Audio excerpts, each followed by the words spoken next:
മത്തായിയുടെയും മർക്കോസിന്റെയും യോഹന്നാന്റെയും ലൂക്കോസിന്റെയും എല്ലാം സുവിശേഷം വായിച്ചിട്ടുണ്ട്. യേശു ക്രിസ്തുവിന് ദൈവം തമ്പുരാൻ അവതരിപ്പിച്ചിട്ടുള്ള സുവിശേഷം ഖുർആൻ പറയുന്നത് അങ്ങനെയാണ്. വഅതൈനാഹുൽ ഇൻജീല ഫീഹി ഹുദൻ വനൂറുൻ. അതെ, അദ്ദേഹത്തിന് നാം ഇൻജീൽ അവതരിപ്പിച്ചു കൊടുത്തു, അതിൽ സന്മാർഗ ദർശനവും പ്രകാശവും ഉണ്ട്. യേശു ക്രിസ്തുവിന് നാം അവതരിപ്പിച്ചു കൊടുത്ത സുവിശേഷ പുസ്തകത്തെ കുറിച്ച് ഖുർആൻ 5-ാമത്തെ അധ്യായം സൂറത്തുൽ മാഇദയിലെ 46-ാമത്തെ വചനത്തിൽ പറയുമ്പോൾ ബൈബിൾ ഇക്കാര്യത്തിൽ വല്ല കാര്യവും പറയുന്നുണ്ടോ എന്ന് നമ്മൾ പരിശോധിക്കുമ്പോൾ നമുക്ക് കാണാൻ കഴിയും. യേശു ക്രിസ്തു പ്രസംഗിച്ച ഒരു സുവിശേഷത്തെ കുറിച്ച് മർക്കോസിന്റെ സുവിശേഷം 1-ാം അധ്യായത്തിലെ 14-15 വചനങ്ങളിൽ നമ്മൾ വായിക്കുന്നത് ആ സുവിശേഷത്തെ കുറിച്ചാണ്. യോഹന്നാൻ ബന്ധനസ്ഥനായതിനു ശേഷം യേശു ദൈവത്തിന്റെ സുവിശേഷം പ്രസംഗിച്ചുകൊണ്ട് ഗലീലയിലേക്ക് വന്നു. അദ്ദേഹം പ്രസംഗിച്ചു, ഇതാ ദൈവരാജ്യം സമീപസ്ഥമായിരിക്കുന്നു, അതുകൊണ്ട് അനുദപിക്കുക, നിങ്ങൾ സുവിശേഷത്തിൽ വിശ്വസിക്കുക, എന്നിലും വിശ്വസിക്കുക. അതെ, യേശു ക്രിസ്തു പ്രസംഗിച്ച ദൈവത്തിന്റെ സുവിശേഷം അത് ഇന്ന് ഉപലബ്ധമല്ല, അത് വിസ്മരിക്കപ്പെട്ടിരിക്കുന്നു. ബൈബിളിലെ കുറിച്ചുള്ള ഗവേഷണ പ്രബന്ധങ്ങളിൽ പറയുന്നത് പോലെ ആദിമ കാലഘട്ടത്തിൽ എഴുതപ്പെട്ട അരമായ ഭാഷയിലുള്ള യേശുവിന്റെ സംസാര ഭാഷയിലുള്ള സുവിശേഷങ്ങളിൽ പലതും ഇന്ന് ഉപലബ്ധമല്ല. അത് ആ സുവിശേഷങ്ങൾ നഷ്ടപ്പെട്ടതുപോലെ യേശു പ്രസംഗിച്ച ദൈവത്തിന്റെ സുവിശേഷം നഷ്ടപ്പെട്ടിരിക്കാം. ചുരുക്കത്തിൽ അവതരിപ്പിക്കപ്പെട്ട രൂപത്തിൽ ഒരു വേദഗ്രന്ഥവും ഇന്ന് നിലനിൽക്കുന്നില്ല. പരിശുദ്ധ ഖുർആൻ ഒഴിച്ച് പരിശുദ്ധ ഖുർആൻ അത് അവതരിപ്പിക്കപ്പെട്ട അതേ രൂപത്തിൽ തന്നെ നിലനിൽക്കുന്നു എന്ന് മാത്രമല്ല, അതങ്ങനെ നിലനിർത്തുമെന്നത് സൃഷ്ടികർത്താവായ തമ്പുരാന്റെ വാഗ്ദാനമാണ്. ഖുർആനിലെ 15-ാമത്തെ അധ്യായം സൂറത്തുൽ ഹിജ്റിലെ 9-ാമത്തെ വചനത്തിൽ നമ്മൾ സൃഷ്ടാവായ തമ്പുരാന്റെ വാഗ്ദാനം നമ്മൾ വായിക്കുന്നു. ഇന്നാ നഹ്നു നസ്സൽനാ ദിക്റ വ ഇന്നാ ലഹു ലഹാഫിളൂൻ. നാം ആകുന്നു ഈ ഉത്ബോധനം, ഈ വേദഗ്രന്ഥം അവതരിപ്പിച്ചിട്ടുള്ളത്, നാം അതിനെ കാത്തു സൂക്ഷിക്കുകയും ചെയ്യും.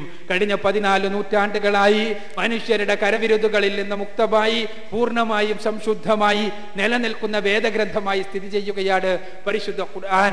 അതിൽ ഒന്നും ആരും എഴുതി ചേർത്തിട്ടില്ല, ആരും ഒന്നും എടുത്തു മാറ്റിയിട്ടുമില്ല. ഇങ്ങനെ അവതരിപ്പിക്കപ്പെട്ട രൂപത്തിൽ നിലനിൽക്കുന്ന ഏക ഗ്രന്ഥം പരിശുദ്ധ ഖുർആനാണ്. ഇനി അതിന്റെ ദൈവീകത നമുക്ക് പരിശോധിച്ചു നോക്കുക. ഖുർആൻ തന്നെ അതിന്റെ ദൈവീകത പരിശോധിക്കാൻ ജനങ്ങളോട് വെല്ലുവിളിക്കുന്നുണ്ട്. അതുകൊണ്ട് തന്നെ ഖുർആനിന്റെ ദൈവീകത ഏത് ജനസമുച്ചയത്തിനും സഞ്ചയത്തിനും മുന്നിൽ പരിശോധിക്കപ്പെടുന്നതിന് മുസ്ലിങ്ങളെ സംബന്ധിച്ചിടത്തോളം, ഖുർആന്റെ അനുയായികളെ സംബന്ധിച്ചിടത്തോളം യാതൊരു പ്രയാസവുമില്ല. ഖുർആൻ പറയുന്നത് തന്നെ അതാണ്. അഫലാ യതദബ്ബറൂനൽ ഖുർആന വലൗ കാന മിൻ ഇൻദി ഗൈരില്ലാ ലവജദൂ ഫീഹി ഇഖ്തിലാഫൻ കസീറ. ഖുർആനിലെ 4-ാമത്തെ അധ്യായം സൂറത്തുൻ നിസാഇലെ 82-ാമത്തെ വചനത്തിൽ ഖുർആൻ പറയുകയാണ്, അവർ ഖുർആനിനെ കുറിച്ച് ചിന്തിച്ചു നോക്കിയിട്ടില്ലേ, അതെങ്ങാനും ദൈവത്തിൽ നിന്നുള്ളതല്ലായിരുന്നുവെങ്കിൽ, സൃഷ്ടികർത്താവായ തമ്പുരാനിൽ നിന്നുള്ളതല്ലായിരുന്നുവെങ്കിൽ അതിലവർക്ക് ധാരാളം വൈരുദ്ധ്യങ്ങൾ കണ്ടെത്താമായിരുന്നു. തീർച്ചയായും നീണ്ട 23 വർഷ കാലഘട്ടത്തിലെ വ്യത്യസ്തങ്ങളായ സാഹചര്യങ്ങളിൽ അവതരിപ്പിക്കപ്പെട്ട പരിശുദ്ധ ഖുർആനിലെ വചനങ്ങൾ അതിൽ തീർച്ചയായും മനുഷ്യരുടേതാണ്. മുഹമ്മദ് നബിയുടെ ചിന്താ മണ്ഡലത്തിൽ ഉദിച്ചുയർന്ന ആശയങ്ങൾക്ക് അറബി ഗദ്യ പദ്യത്തിന്റെ ആവിഷ്കാരം നൽകിയതാണ് ഖുർആനെങ്കിൽ അതിൽ നിരവധി വൈരുദ്ധ്യങ്ങൾ ഉണ്ടാകുമായിരുന്നു. പക്ഷെ അത്ഭുതം, ഖുർആനിൽ യാതൊരു വൈരുദ്ധ്യവുമില്ല.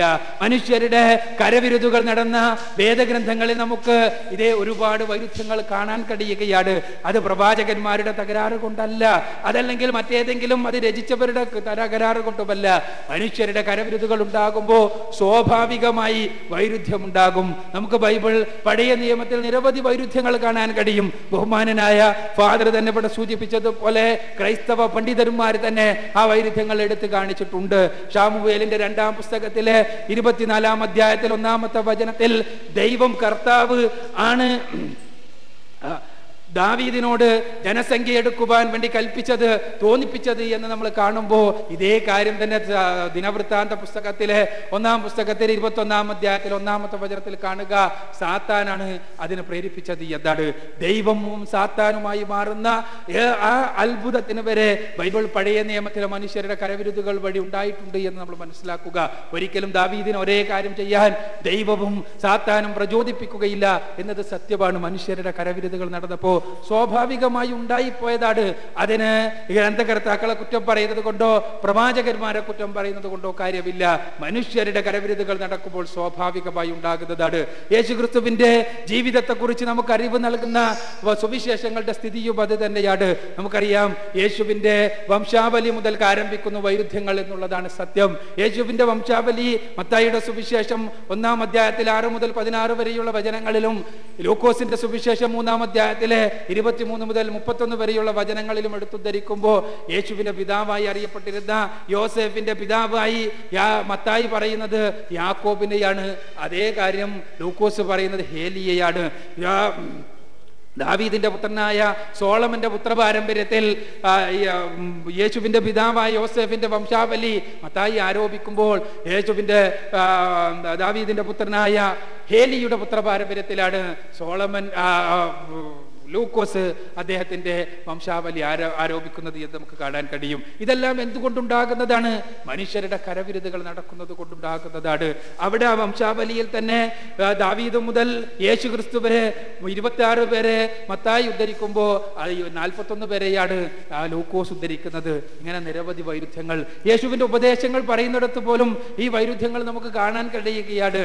യോഹന്നാൻ തന്നെ അദ്ദേഹത്തിന്റെ യേശു ചരിത്രം വിശദീകരിക്കുമ്പോൾ സ്വാഭാവികമായി മാനുഷികമാണ്, അതുകൊണ്ട് തന്നെ ഉണ്ടായി വരുന്നതാണ്.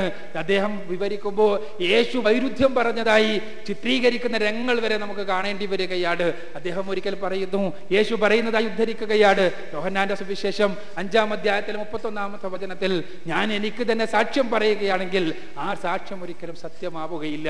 ഇത് യേശു പറയുന്നതായി, ഇതേ യേശു തന്നെ പറയുന്നതായി യോഹന്നാന്റെ സുവിശേഷം 8-ാം അധ്യായത്തിലെ 14-ാമത്തെ വചനത്തിൽ നമ്മൾ വായിക്കുന്നു, ഞാൻ എനിക്ക് തന്നെ സാക്ഷ്യം പറയുകയാണെങ്കിലും എൻ്റെ സാക്ഷ്യം സത്യമാണ്.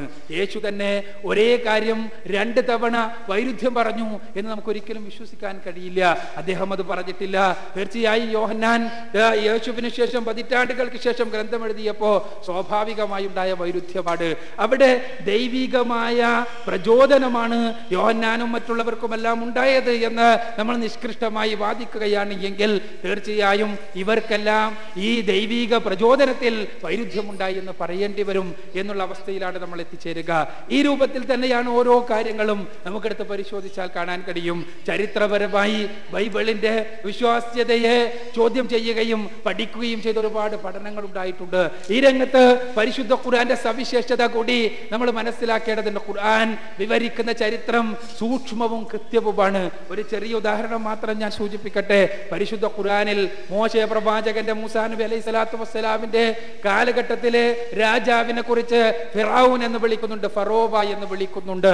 ബൈബിളിലാകട്ടെ ഈ ഈജിപ്തിലെ രാജാവിനെ കുറിച്ച് ഫറോവ എന്നുള്ള വിളി അബ്രഹാമിന്റെ കാലഘട്ടത്തിലെ ഈജിപ്തിലെ രാജാവിനെ കുറിച്ച് ഉൽപ്പത്തി പുസ്തകത്തിലെ 12-ാം അധ്യായത്തിലെ 10 മുതൽ 20 വരെയുള്ള വചനങ്ങളിൽ 6 തവണ ഫറോവ എന്ന് വിളിക്കുന്നത് നമുക്ക് കാണാൻ കഴിയും.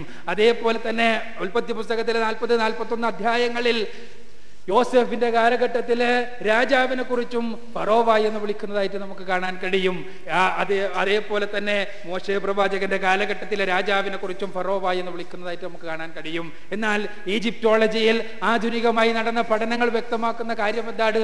ഇന്ന് കാര്യം നിങ്ങൾ പരിശോധിക്കുക. Encyclopedia of religion and ethics, അല്ലെങ്കിൽ എൻസൈക്ലോപീഡിയ ബ്രിട്ടാനിക്ക, അതല്ലെങ്കിൽ എൻസൈക്ലോപീഡിയ ഓഫ് അമേരിക്കാന എന്ന് തുടങ്ങി ഏത് എൻസൈക്ലോപീഡിയ എടുത്താലും നമുക്ക് കാണാൻ കഴിയും യഥാർത്ഥത്തിൽ മോശെ പ്രവാചകന്റെ കാലഘട്ടത്തിന് തൊട്ടു മുമ്പാണ് ഈജിപ്തിലെ രാജാക്കന്മാരെ ഫറോവ എന്ന് വിളിക്കുവാൻ ആരംഭിച്ചത് എന്നുള്ള വസ്തുത. അതെ, ന്യൂ കിങ്ഡത്തിന്റെ കാലഘട്ടത്തിലാണ്. വിശദീകരിക്കാൻ സമയമേറെ പിടിക്കും. ന്യൂ കിങ്ഡത്തിന്റെ കാലഘട്ടത്തിലാണ് അങ്ങനെ വിളിക്കുവാൻ ആരംഭിച്ചത് എന്നുള്ള വസ്തുത നമുക്ക് കാണാൻ കഴിയും. ഇത് ഇന്ന് ഈജിപ്റ്റോളജിയിൽ പുതിയതായ പഠനം നടത്തിയപ്പോൾ നമുക്ക് മനസ്സിലായ കാര്യമാണ്. എന്നാൽ നിങ്ങൾ പരിശോധിച്ചു നോക്കുക, അത്ഭുതകരം. പരിശുദ്ധ ഖുർആനിൽ അബ്രഹാമിന്റെ കാലഘട്ടത്തിലെ രാജാവിനെ കുറിച്ച് പറയുന്നുണ്ട്, പക്ഷേ ഫിറഔൻ എന്ന് വിളിച്ചില്ല. അതേപോലെ തന്നെ യൂസുഫ് നബി അലൈഹി സ്വലാത്തു വസ്സലാമിന്റെ കാലഘട്ടത്തിലെ രാജാവിനെ കുറിച്ച്